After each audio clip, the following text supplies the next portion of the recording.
ඔයා දන්නවද? අද වෙනකල් මගේ බර්ත්ඩේ උපන්දිනයක් එනවනේ. කවදාකවත් උපන්දිනක කේක් එකක් කපලා නැහැ මම. මම සර්ප්‍රයිස් වෙලා නැහැ. මට එහෙම තෑග්ගක් දෙන්න කෙනෙක් ඉඳලා නැහැ. ඇඳුමක් අරන් දෙන්න කෙනෙක් ඉඳලා නැහැ. මාව ආස කෑමකට අරන් යන්න කෙනෙක් ඉඳලා නැහැ. හැබැයි මං අර ඒ සම්බන්ධතා ඇතුලේ ඒ අය වෙනම උපරිම දේ කරලා තියෙනවා.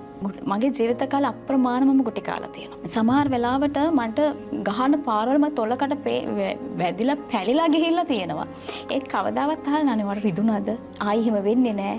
මං ඒත් මම ආයි දවසක් මට කන්ටිනියු වෙන්නේ දවසයි දෙකයි. මං ආයි ගිහිල්ලා ඒ කතා කරලා ඒක අපි ආයි සතුටින් ඉමු. අපි මේ ජීවිතේ මේම හදාගමු කියලා ආයි කන්ටිනියු කරනවා. ආයි දවස් මාසයක් විතර ආයි ගුටි කනවා. ඕම මේ ජීවිතේ මේ කාලේ වෙනකොට මං අප්‍රමාණ ගුටි කාලා ඇති. අප්‍රමාණ නින්දා විඳලා ඇති. අප්‍රමාණ අපහාස විඳලා ඇති.